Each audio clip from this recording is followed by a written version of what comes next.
এই ঘন জঙ্গলের ভেতর আমি একা অনেক ভিতরে চলে এসেছি হাঁটতে হাঁটতে। হঠাৎ হঠাৎ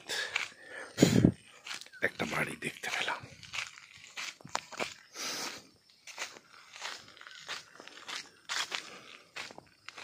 এটা কার বাড়ি জানি না, বাট যারা থাকেন তারা তো সাংঘাতিক লোক মশাই।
জলদাপাড়া ইউথ হোস্টেলে আছি আমরা।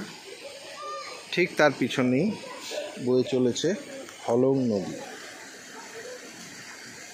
কিন্তু দেখে এত মন খারাপ হয়ে গেল, এত করুণ অবস্থা তার।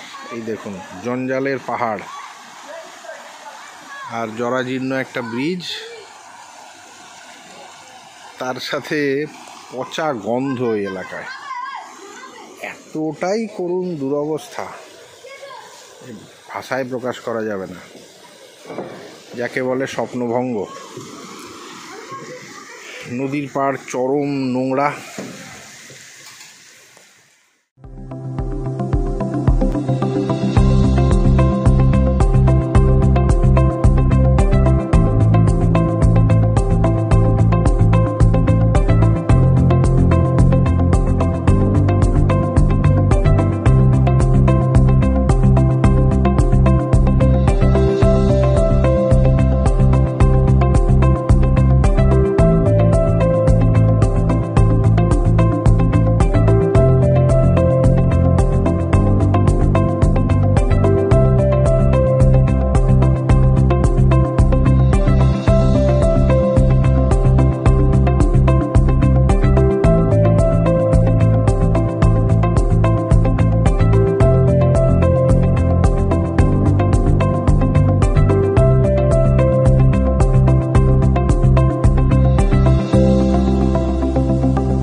যাচ্ছি ট্যুরিস্ট অফিসে হলং নদীর উপর দিয়ে।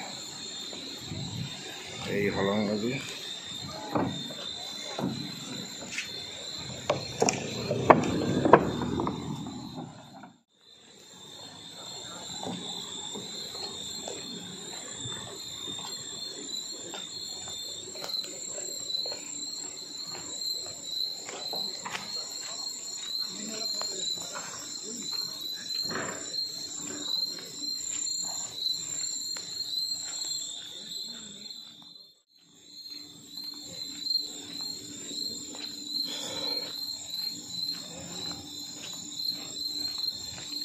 ওই দূরে দেখা যাচ্ছে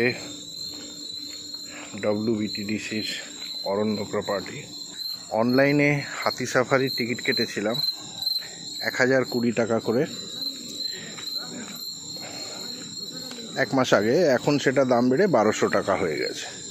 যাই হোক, তো ওখানে লেখা ছিল যে আপনাকে ফরেস্ট অফিসে গিয়ে 400 টাকা গাড়ি এবং 350 টাকা গাইড চার্জ আপনাকে এক্সট্রা পে করতে হবে। 750 টাকা আমাকে টোটাল পে করতে হবে। বাট এখানে এসে শুনছি সিস্টেমটা ওরকম নয়, আমাকে একটা আলাদা গাড়ি ভাড়া করতে হবে, যেটার ভাড়া এখানে 600 টাকা। সেই 600 টাকা দিয়ে আমাকে জঙ্গলের মেন গেট অবধি যেতে হবে। সেখানে পাস করাতে হবে, পাস করিয়ে আমাকে ভেতরে ঢুকতে দেবে। হলং বাংলো পর্যন্ত সেই গাড়িটা যাবে, যে গাড়িটা আমি ভাড়া করলাম 600 টাকা দিয়ে। জলদাপাড়া ইউথ হোস্টেল থেকে এই রাস্তাটা এলো, এসে এই জলদাপাড়া ন্যাশনাল পার্ক, এটা মেন গেট।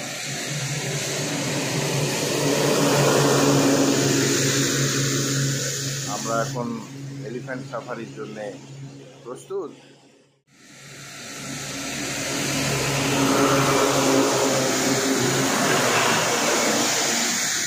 সকাল থেকে প্রচুর বৃষ্টি। ঠিক আমাদের বেরোনোর সময় গোপাল আমাদের জন্য বৃষ্টিটা একটু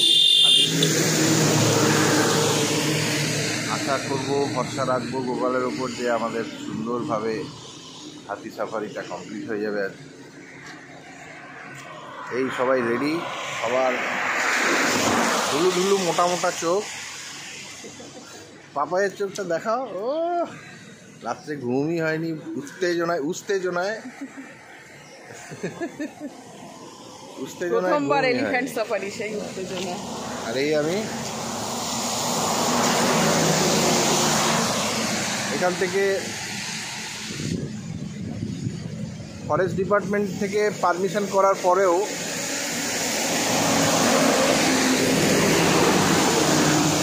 এই গাড়িটা ভাড়া নিয়ে আমাদেরকে আসতে হলো। এখানে এটাই নিয়ম, নিজস্ব গাড়ি নিয়ে যেতে হবে, কিন্তু পার্কিং চার্জ ওদের দিতে হবে, আবার গাইড চার্জও ওদেরকে দিতে হবে। যাই হোক, একটা সুন্দর সকালের আশা নিয়ে আমরা আজ জলদাপাড়া ন্যাশনাল পার্কে এলিফ্যান্ট সাফারির জন্যে প্রবেশ করব একটু পরে। আমাদের 7:30টার স্লটে প্রবেশ করার কথা।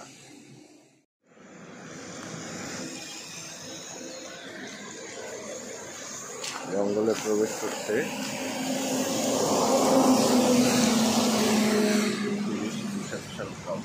এখানে গাড়ি এন্ট্রি করতে হয়, ভোটার কার্ড এবং কাগজপত্র জমা দিয়ে তারপর এখান থেকে চলে যাবে।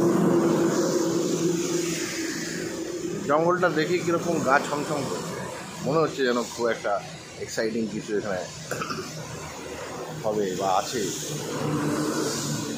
জানি না দেখতে পাবো কিনা, কিন্তু এক্সাইটমেন্ট ভেতরে ভেতরে অনুভব করছি। আপনার নামটা যদি বলেন। আমার নাম হচ্ছে রতন কুমার বর্মন। আচ্ছা, এবার এবার জলদাপাড়া ন্যাশনাল পার্কের টোটাল এরিয়া হচ্ছে 216.51 বর্গ কিলোমিটার। তার মধ্যে 75% অংশ হচ্ছে ঘাসবন তৈরি করানো আছে। যে ঘাসগুলো হাতি, বাইসন, গন্ডার পছন্দ করে সেই ঘাসগুলো লাগানো আছে। এবার আমরা তো এলিফ্যান্ট রাইডে যাব। আমরা গেট থেকে 6.5 কিলোমিটার হলং বাংলো পর্যন্ত যাব। যদি আমাদের টাইম থাকে তাহলে সেই ক্ষেত্রে আমরা সলপিটেও একটু লক্ষ্য করে আসব। তো আমরা এখন যাচ্ছি পিকক রোড দিয়ে। এখন দেখা যাক আমাদের ভাগ্য কি সাথ দেয়। এখানে মেইন হচ্ছে একশৃঙ্গ গন্ডার, তাছাড়াও বাইসন, হাতি, হরিণ, ময়ূর দেখতে পাওয়া যায়। তবে আমরা বাইসন বলি ঠিকই, কিন্তু এখানে বাইসনটা ঠিক নেই। আমরা বাইসন বললে অতি সহজে চিনতে পারি, তাই বাইসন বলি, কিন্তু অ্যাকচুয়ালি এটা হচ্ছে ইন্ডিয়ান গৌর বলে ওটাকে। আচ্ছা, হ্যাঁ, আর এখানে হচ্ছে আপনার যে হাতিগুলো দেখতে পাওয়া যায় সেই হাতিগুলো অ্যাকচুয়ালি আসাম, মণিপুর থেকে আসে। আসাম, মণিপুর থেকে শুরু করে নেপাল, চিতুয়ান ফরেস্ট পর্যন্ত এদের টোটাল যাতায়াতের করিডর এগুলো। কোন সময় কোন ফসল কোথায় পাওয়া যাবে ওদের নখদর্পণে। ঠিক আছে, এবার ওরা সেইভাবেই ওরা চলে আসে দলবদ্ধভাবে। যখন যেখানে যেরকম ফসল হয় ওরা চলে যায় দল বেঁধে। এবার প্রত্যেকটা জঙ্গলের সঙ্গে প্রত্যেকটা জঙ্গলের কানেক্টেড আছে। শুধু মাঝখানে ডিভাইডেড শুধু কিছু শহর, গ্রাম, হাইওয়ে বা রেল ব্রিজ এই ধরনের ডিভাইডেড করা আছে। তাছাড়া প্রত্যেকটা জঙ্গলের সঙ্গে প্রত্যেকটা জঙ্গলের কানেক্টেড আছে। এবার আমরা যেতে থাকি। হাতির পিঠ নদী যাচ্ছে, এটা হচ্ছে হলং ঝোড়া বলে এটাকে। হলং ঝোড়া, হলং বাংলোর সামনেই আমরা হলং নদীটাও পেয়ে যাব। এখন দেখি, এখন আমাদের সাথে আছে আমাদের ড্রাইভার রুস্তম। রুস্তম একটু যদি তাকানো যায় একবার। Thank you. রুস্তম বড় ভালো ছেলে। সামনে রাস্তার উপরে একটা ময়ূর আমরা দেখতে পাচ্ছি, কিন্তু কি পেখম ধরবে? ধরবে না, না, পালক শুকাচ্ছে, পালক ভিজে গেছে তো। এটা কিন্তু অ্যাকচুয়ালি পিকক, কিন্তু ময়ূরী না, মানে না, ময়ূর ময়ূর ময়ূর। আচ্ছা আচ্ছা, ময়ূরই কিভাবে চেনা যায়? ওটা গোলার কালারটা দেখলেই বোঝা যায়।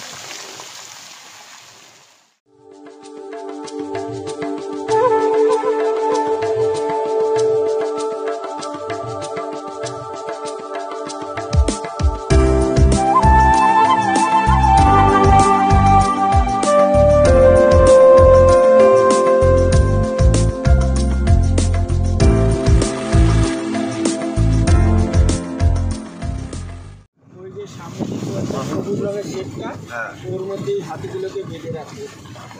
কুলকি হাতি ওই যে আছে, ওই যে আছে। ওই যে হাতি পিঠে সব। এদেরকে কুঙ্কি হাতি কেন বলা হয়? এরা অ্যাকচুয়ালি ট্রেন্ড, তো সেই কারণেই এদেরকে কুঙ্কি বলা হয়। কুঙ্কি বলা হয়। কুঙ্কি হাতি দিয়ে শুনেছি জঙ্গলি হাতি ধরা যায়, মানে ধরা হয়। ধরা যায় মানে কি, এটা তো এখন আর প্রচলিত নেই না। আগে হয়তো বা ধরতো রাজার আর কি, কিন্তু এখন আর ধরে না। সুন্দর একটা, এটাই কি সেই হলং নদী? এটাই হলং নদী। হলং নদী। না, কিন্তু নদীর মনে না হলে ওর আওয়াজটা খুব সুন্দর, বেশি জোরও না, বেশি আসতেও না, একটা সুন্দর আওয়াজ। এটাই আবার বর্ষাকালে এই আমরা হলং পৌঁছে গেলাম।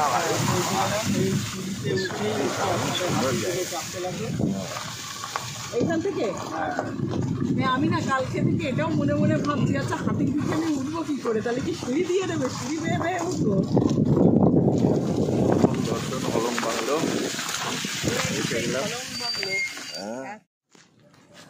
বহু প্রতীক্ষিত হলং বাংলোকে চোখের সামনে দেখছি, যেখানে থাকতে সুযোগ পাওয়াটা একটা ভাগ্যের ব্যাপার। সেটা হয়তো সবার ভাগ্যে হয় না, কিন্তু এখানে আসা যায় এলিফ্যান্ট রাইড বা জিপ সাফারি রাইড করার জন্য এখানে আসা যায়।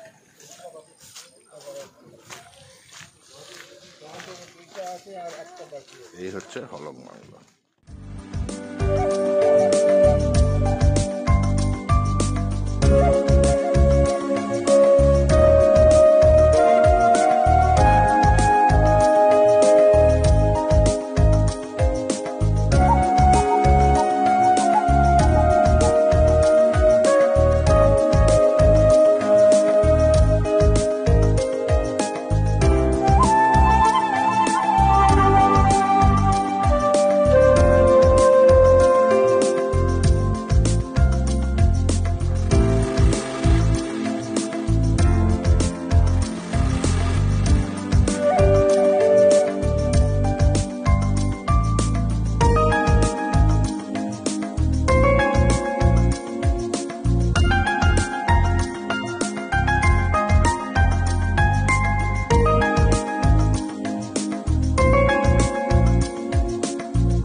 সলফিট, এটা বুঝলেন তো, এখানেই লবণটা দেওয়া থাকে, বিভিন্ন সাইড থেকে অ্যানিমেলসরা বেরিয়ে আসে, গন্ডার, বাইসন, হাতি, হরিণ, ময়ূর এসব এখানেই আসে।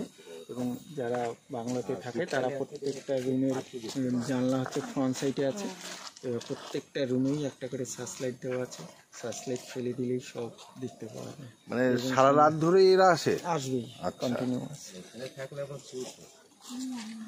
কিন্তু এখন শুধু ময়ূর দেখা যাচ্ছে, ময়ূর কয়েকটা আছে, এই যে ময়ূর।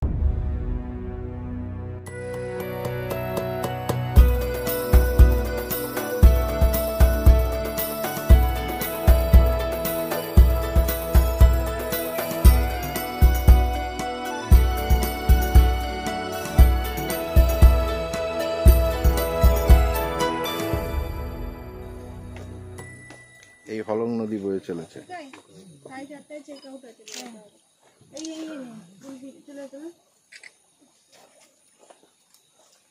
পুরো গা ছমছমে একটা পরিবেশ। আমাদের কপালে পশু পাখি নেই, এত মানুষ সবাই দাঁড়িয়ে আছে। কালকে আমরা বিকেলে যখন এসেছিলাম, পুরো জিপ সাফারির সময় পুরো গন্ডার আর এই বাইসন সব ভর্তি ছিল এখানে। কি বলে? গন্ডার ছিল। ও, আপনি জিপ সাফারি করেছেন, আবার এলিফ্যান্ট সাফারিও করছেন? ভেরি গুড, খুব উৎসাহী আপনি।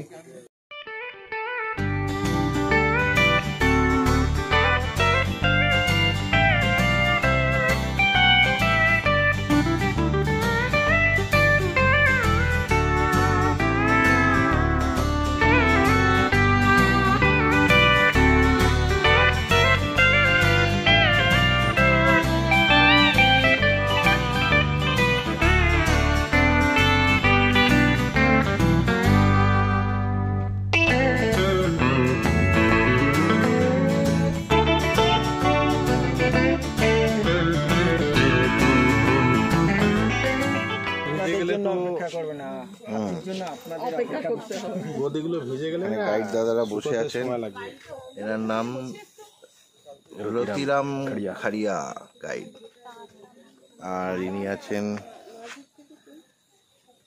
হচ্ছে পাইলট রাভা গাইড। পাইলট আপনার নাম? হ্যাঁ, মানে জন্মেই আপনি পাইলট হয়ে গেছেন? নাম দিয়ে হয়ে গেছে। আপনার নাম নেই কেন? ও, ইন্দ্র বাহাদুর। পেনটার জন্য দেখা যাচ্ছে না। ইন্দ্র বাহাদুর মাঙ্গার। আপনার নাম কই? আমার নাম, আমাদের গাইডের নাম নেই, কিন্তু গাইড দেখতে সুন্দর, এতেই চিনে যান। আপনার নামটা তাহলে একটু বলেন আরেকবার। রতন কুমার বর্মন। রতন কুমার বর্মন।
দেখো হাতির চোখগুলো কত সুন্দর, খুব সুন্দর, ইনোসেন্স এবং দেখো, একদম মায়া ভরা একটা চোখ।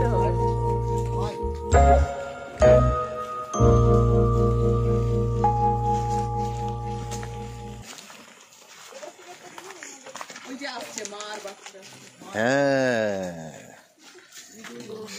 বেবি বেবি বাবা, ওর চোখ দুটো দেখ কি সুন্দর, মায়া ভরা একটা চোখ। এদেরকে খাওয়া দাওয়াটা তো খুব ঠিকঠাকই দেয় না? নমস্কার।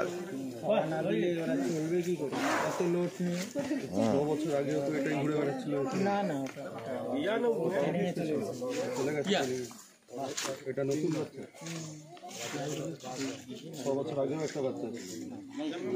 হ্যাঁ হ্যাঁ, জল কি আর নেবো, প্রয়োজন হবে? একটু খেয়ে নাও জল। তোমাদের এক্সপিরিয়েন্স কেমন? এক্সপিরিয়েন্স ভালো বলবো না, অ্যাভারেজ। এখন গন্ডারটাই দেখতে পেলাম না, মানে একটা দেখতে পেলাম বাট একটা জিলের মধ্যে, বাট অর্ধেক তো। চললাম জঙ্গলের মধ্যে। আমাদের মাহুত দাদা আছেন। দাদা আপনার নামটা যদি বলেন একবার। অজিত। অজিত, আমাদের মাহুত দাদা, উনি হাতির নাম সুন্দরমণি। কি সুন্দর নাম। এই আমরা কোর এরিয়ায় প্রবেশ করলাম, একদম ঘন জঙ্গলের মধ্যে ঢুকে যাচ্ছি আমরা। সামনে রডটা চাপ দিয়ে বসো। আমি আচ্ছা, সুন্দরমণি আমাদেরকে নিয়ে যাচ্ছে সুন্দর জঙ্গলে। সত্যি উত্তরবঙ্গের জঙ্গল আমার কাছে সব থেকে সুন্দর লাগে। নিয়ে চলো বাড়ি।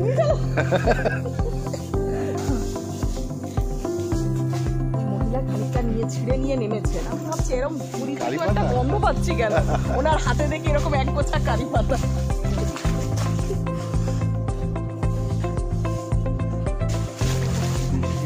কাদার মধ্যে দিয়ে আমরা যাচ্ছি। বৃষ্টিটা হয়তো একদিকে ভালো হলো দাদা। কালকে রোদ্দুর কিরম ছিল বলুন? ওরে বাবা, কালকে এই সময় গা জ্বালা দিচ্ছিল। যদিও জঙ্গলের মধ্যে অসুবিধা হতো না হয়তো, কিন্তু আস্তে আস্তেই আপনি কাহিল হয়ে পড়তেন। ভয় পেয়ে মনে হয় ঢুকে গেছে। একটা মেমোরেবল এক্সপিরিয়েন্স আমাদের হচ্ছে। সেই বেঙ্গল সাফারিটা একরকম, ওটা একরকম বলেইছিলাম। নামছে দেখো কোথায় হাতি। এসি গাড়ির মধ্যে বসে সে একরকম ছিল। এবার নদী পেরিয়ে যাবে।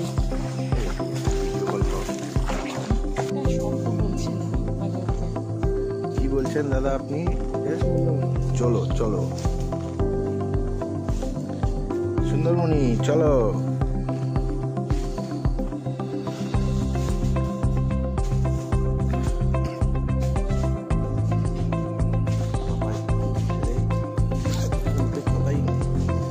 চুপচাপ দেখছে, বেশি কথা বলছে।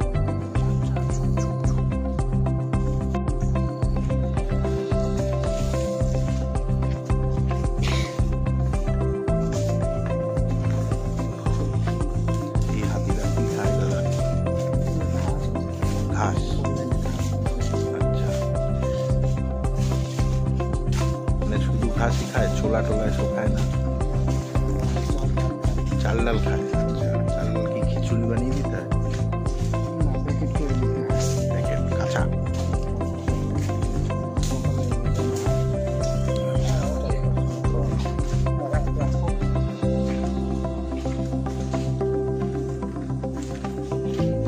এটা কি কলম নদী? জোড়া।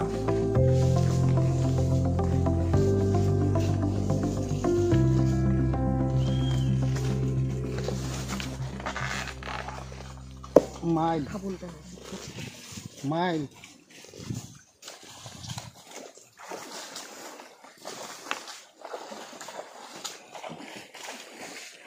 হলং নদী।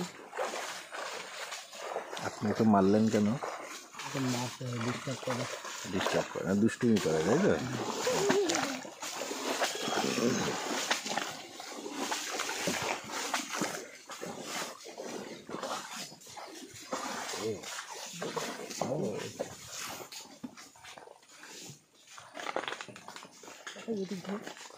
মাথা সাবধান।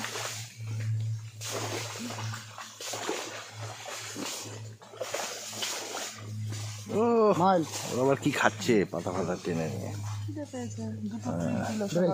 না না এই যে ওই সাবাস দেখলে ওকে খালি বললো হ্যাঁ এটা ভেঙে দে। ভেঙে দিয়ে আরে সাবাস কি সুন্দর ট্রেনিং হ্যাঁ। চাই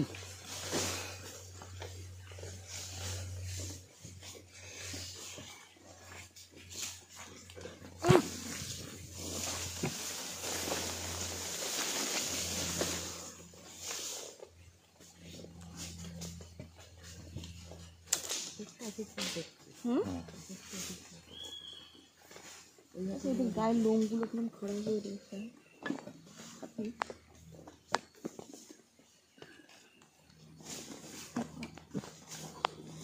আপনার হাতের এই লাঠিটার কি নাম?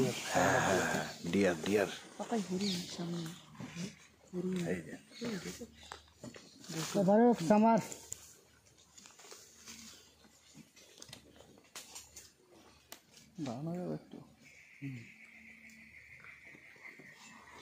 ভালো না দেখতে। ওই হাতিটা অন্যদিকে চলে গেল যে। তাকিয়ে ও তো পোজ দিচ্ছে একদম আমাদেরকে।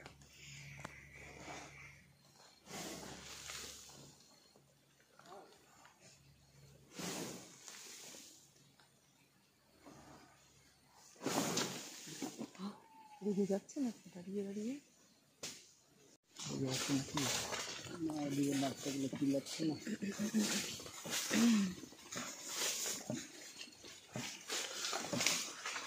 আপনার হাতের এই অস্ত্রটার নাম অঙ্কুশ তাই তো? ওইটা ফুটে যাচ্ছে না ওর গায়ে? ওই যে মারছেন আপনি ফুটবে না? আচ্ছা ওইভাবে মারতে হবে।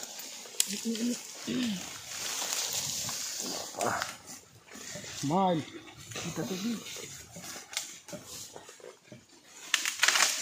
আরে সাবাস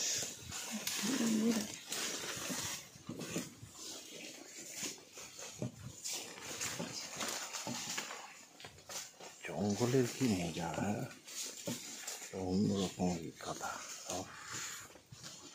আরো গভীর যাবে। হ্যাঁ আরো গভীরে 1 ঘন্টা তো দাদা কতক্ষণ আছে আমাদের? 8 ঘন্টা হয়ে গেছে না? মাইল আমাজনের জন্য ফলনের জন্য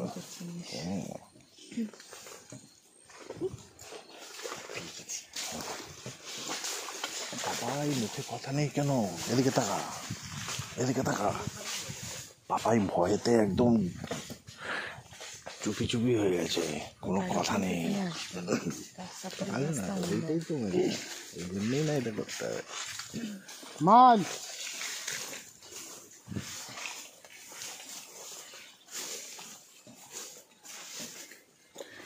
এই জঙ্গলে হনুমান দেখছি না। দাঁড়াবে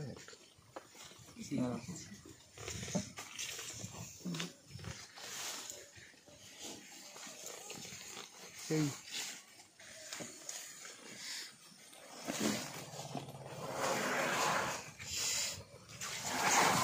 কোনটা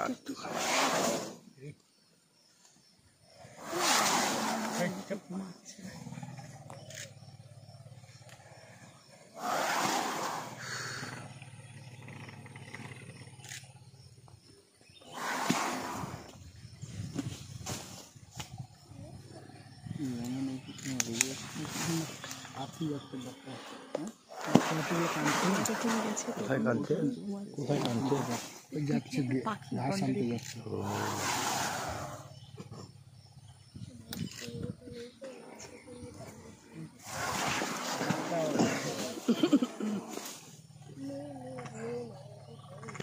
ও মাহুর দাদা একটু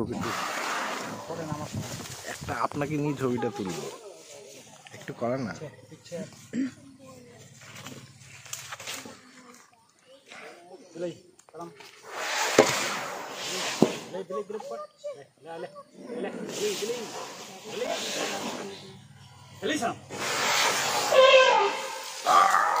Road sound. Road sound. হ্যাঁ।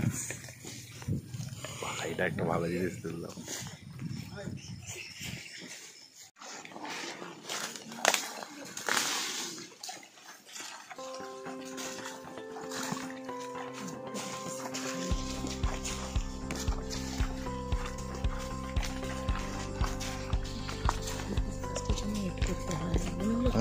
ব্রেকফাস্টের জন্য হ্যাঁ ঠিক আছে।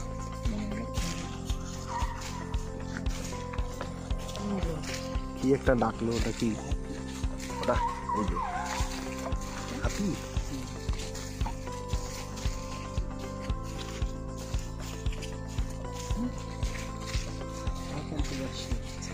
ঘাস আনতে যাচ্ছে। আচ্ছা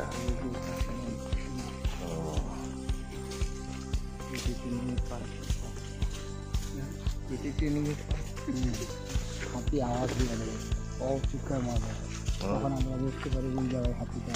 আচ্ছা এসব কাজের জন্য ওকে চিৎকার করতে বলা হয়। আচ্ছা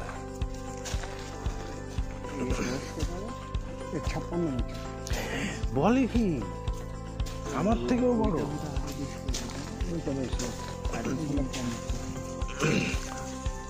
মোটামুটি 100 বছর থাকে এরা? 100 পার হয়ে যায়, 100 পার হয়ে যায়। 12খানা বাচ্চা হয়। আচ্ছা মাল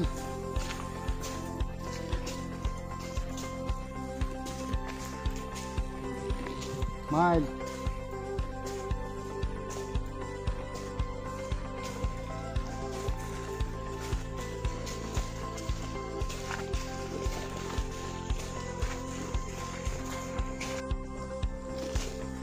কই?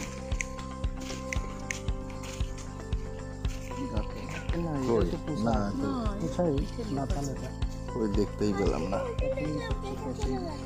যেই বিদায় হলং। হলং ছেড়ে আমরা এখন হাতি সাফারি ছেড়ে আবার ছেড়ে মানে শেষ করে চলেছি। নিজের গাড়ি নিয়ে চলে যাচ্ছে।